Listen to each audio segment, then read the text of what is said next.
Hello student, science academic কেয়ারে তোমাদের সবাইকে স্বাগতম। আজকে এসএসসি ফার্স্ট ইয়ারের ফিজিক্স ফার্স্ট পেপারের চ্যাপ্টার 6 অর্থাৎ মহাকর্ষ ও অভিকর্ষের একটি ইকুয়েশন নিয়ে আলোচনা করব। ইকুয়েশনটি হচ্ছে আইনিক গতির কারণে যে কোনো বস্তুর কি অভিকর্ষ ত্বরণ সৃষ্টি হয়, বা কি পরিমাণ সৃষ্টি হয় বা কেমন সৃষ্টি হয় তার রাশিগুলোটা আমরা একটু দেখার চেষ্টা করব। আচ্ছা, আজকের টপিকটা হচ্ছে কি আইনিক গতি।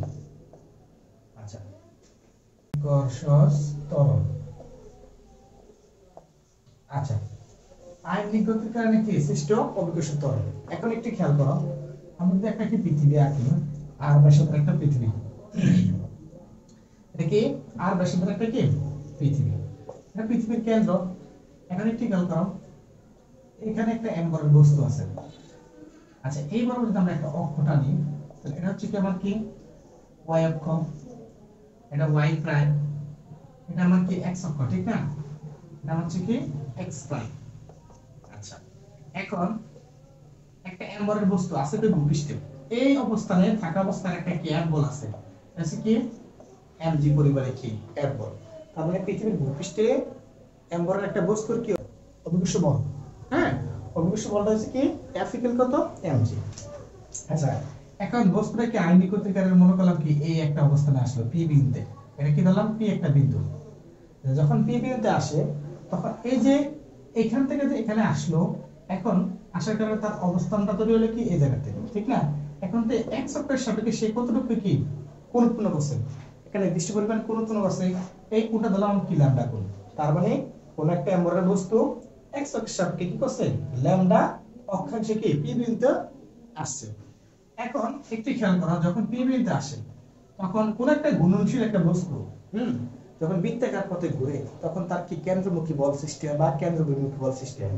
এখন আমি ধরে নিলাম কি কেন্দ্রমুখী বল সৃষ্টি হচ্ছে তার কি উল্টো এদিকে, এদিকে একটা কি এফসি বল সৃষ্টি হচ্ছে, অর্থাৎ কি কেন্দ্রবিমুখী বল একটা সৃষ্টি হয়েছে। এখন এই এফসি বলটা একটু খেয়াল করো, এই এফসি বলটা যদি কি আমরা কি এই যে কি এই বাহুটাকে যদি একটু কি সামনের দিকে টানি, তাহলে কি দেখা যায় একটু খেয়াল করো তো, এই এফসি বলটা কি তার সাথে একটা কি কোণ উৎপন্ন করে, ঠিক না? এখন এই কোণটা হচ্ছে কি এই কোণটার সমপরিমাণ, অর্থাৎ কি ল্যামডা কোণ। কথা বলতে পারছি? এখন এই এফসি বলটা যদি কি এই এটার সাথে কি করে ল্যামডা কোণ উৎপন্ন করে, তাহলে কি এদিকে এফসি বলের একটা আণবিক উপাংশ সৃষ্টি হয়, এটা কি এফসি কি cos কত ল্যামডা। বুঝতে পারছি? এফসি বলের কি cos ল্যামডা। এখন একটু খেয়াল করো, এখন এই জায়গাতে আমরা দেখলাম কি ল্যামডা অক্ষাংশের কারণে এখানে একটা কি এফসি বলের কি আণবিক উপাংশ সৃষ্টি হয়েছে, আর ঘূর্ণনের ফলে কি বস্তুর কি একটা কি এফসি বল সৃষ্টি হয়েছে, অর্থাৎ কেন্দ্রবিমুখী বল সৃষ্টি হয়েছে।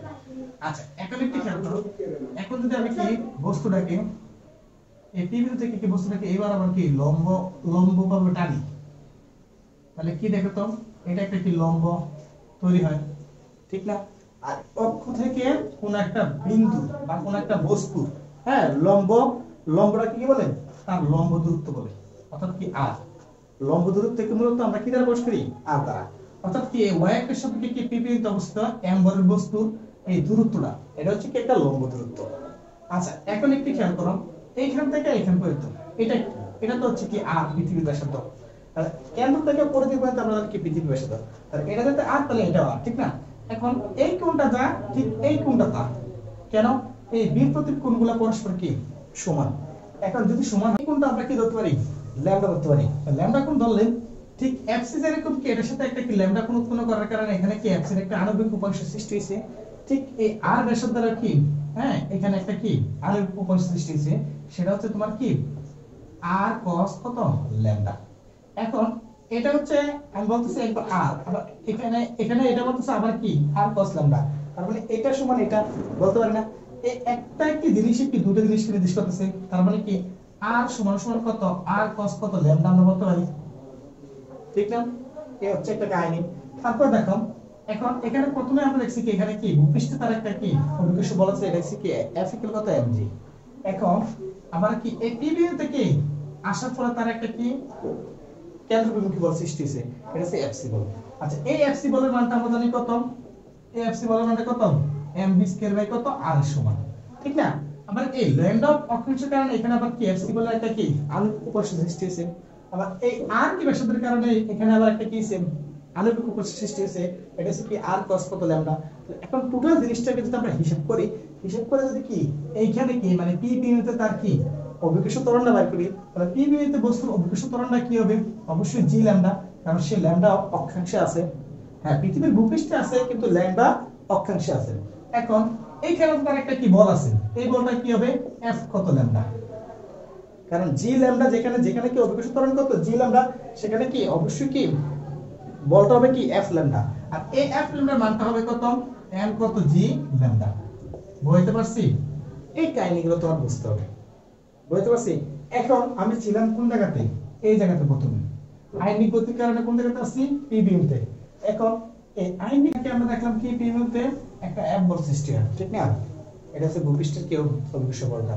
এখন ল্যামডা অক্ষাংশের কারণে এখানে একটা কেন্দ্রমুখী বল সৃষ্টি হয়েছে।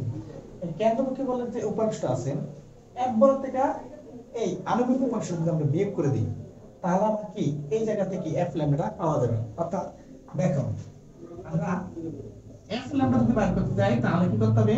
আমার কি এফ থেকে আসল বলটা কি এফ, এফ থেকে আমার কি এফ সি cos ল্যামডা বের করতে হবে।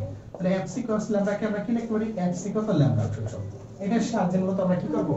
হ্যাঁ, আয়নিক গতির কি অভিকর্ষ ত্বরণটা বের করতে পারবো। আচ্ছা, তাহলে প্রথমে যদি আমরা বলি কি ভূপৃষ্ঠে, ভূপৃষ্ঠে কি বস্তুর অভিকর্ষ কি বল?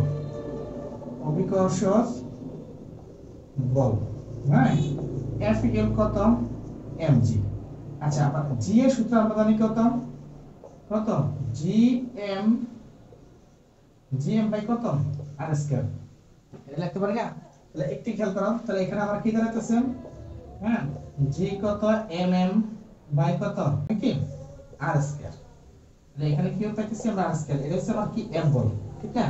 এখন একটি খেয়াল করো, আবার আমরা দেখছি কি হ্যাঁ তার কেন্দ্রমুখী বল বা কেন্দ্র বিমুখী বল। হ্যাঁ, তাহলে আবার আমরা লিখতে পারি কি fc ইকুয়াল কত? mv স্কয়ার বাই কত? r। এই জিনিসটা বুঝছি। এখন একটু চিত্র যদি আমরা কি মুছি, তাহলে দেখো কি কি পাইতেছি। এখন আবার আমরা যদি জানি লিখি না যে f ল্যামডা ইকুয়াল কত? f মাইনাস কত? fc কত ল্যামডা। এখন এই f ল্যামডা মানে কত? mg ল্যামডা, ঠিক না? এটা আমরা এখানে দেখাইছি। আচ্ছা, f মানে কি লিখলাম? gm বাই কত? r square. তাহলে এখানে যদি লিখি g হ্যাঁ m বাই কত? r square. আর fc কি ল্যামডা মানে কি আমরা কি কনসেপ্ট বুঝেছি। তাহলে fc কত? cos কত ল্যামডা।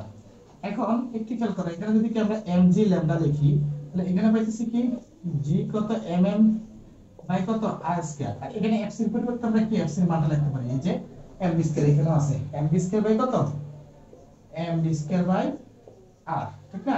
এখানে আবার কত? cos ল্যামডা আছে। এইটা গেল নাকি? এখন একটু খেয়াল করো, উভয় পক্ষে কি একটা জিনিস কমন দিতেছে নাকি m। তাহলে m যদি আমরা রাখি, m যদি রাখি এখানে, তাহলে এখান থেকে একটা m কমন নিলাম। একটা m কমন নিলে কি থাকে? একটু খেয়াল করো তো, g m বাই কত? r স্কয়ার মাইনাস কত? এখানে কি থাকে? v স্কয়ার বাই কত? r cos কত? ল্যামডা। এই হচ্ছে। এখন এই mটা যদি কাটি, তাহলে একটু খেয়াল করো, এদিকে একটু আমরা কি মুছি, তাহলে কি পাইতেছি আমরা? g lambda. g lambda equal কত? এই gm বাই r স্কয়ার পরিবর্তে আমরা কি লিখি? g লিখতে পারি। আচ্ছা, এখানে কি এই v এর একটা রাশি বলে আমরা কি v এর একটা রাশি বলে জানি কি ওমেগা r, ঠিক না? এই একটা জিনিস মনে রাখতে হবে, এটা কি রৈখিক বেগের সাথে কণিক বেগের সম্পর্ক। আচ্ছা, এখন যদি v এর পরিবর্তে আমরা কি লিখি? হ্যাঁ, ওমেগা কত? r লিখি। উপরে আছে কত? স্কয়ার, নিচে আছে r cos কত? ল্যামডা। আচ্ছা, এখন একটু খেয়াল করো, এখানে g, এখানে যদি কি স্কয়ার করে দিলে কত? ওমেগা স্কয়ার কত? r স্কয়ার বাই কত? r। এখানে cos কত? ল্যামডা। আচ্ছা, এখানে কি g ল্যামডা। আচ্ছা, এখানে আবার g মাইনাস কত? যদি কাটাকাটি করে দিলে ওমেগা স্কয়ার কত? r থাকে, ঠিক না? r cos কত? ল্যামডা। এই হচ্ছে কি g ল্যামডার মান, ঠিক না? এখন এই r এর একটা মান জানি আমরা, এই r এর একটা মান পেয়েছি কি আমরা এখানে সাইজে গেছিলাম r ইকুয়াল কত? হ্যাঁ, বড়তে r cos কত? ল্যামডা, ঠিক না? এখানে যদি লিখি তাহলে কত হচ্ছে? g মাইনাস এর কত? ওমেগা স্কয়ার r কত? cos কত? হ্যাঁ, ল্যামডা, ঠিক না? এখানে একটা cos, তাহলে cos স্কয়ার কত? ল্যামডা। এটা হচ্ছে আমার কি আয়নিক গতির ফলে কি হ্যাঁ সৃষ্টি অভিকর্ষ ত্বরণের রাশিমালা। বুঝতে পারছি? দেখো, কারণ জি ল্যামডা কি কত? জি মাইনাস এর কত? ওমেগা স্কয়ার কত? আর cos স্কয়ার ল্যামডা। এই সূত্রের সাহায্যে আমরা কি যে কোনো আয়নিক গতির কি তোমার অভিকর্ষ ত্বরণ কি বের করতে পারবো। হ্যাঁ, বুঝতে পারছি? এখন এই ল্যামডাটা মূলত বোঝায় কি 30 ডিগ্রি, 45 ডিগ্রি, হ্যাঁ 60 ডিগ্রি এরকম অক্ষাংশ দেওয়া থাকবে। হ্যাঁ, বুঝতে পারছি? এর হচ্ছে কি আমরা কি আয় নির্গতির ফলে সৃষ্টি কি বিভিন্ন ধরনের রাশিমালা। বুঝতে পারছি? সামনের ক্লাসে আমরা কি এই সংক্রান্ত কি বিভিন্ন কি গাণিতিক সমস্যার সমাধান করার চেষ্টা করব। এই কোশ্চেনটা তোমরা বোঝার চেষ্টা করো। যদি কোনো জায়গায় বুঝতে সমস্যা হয় তাহলে অবশ্যই আমাকে কি করবে, কমেন্ট বক্সে জানার চেষ্টা করবে। হ্যাঁ, আজকে এতটুকুই। আল্লাহ হাফেজ।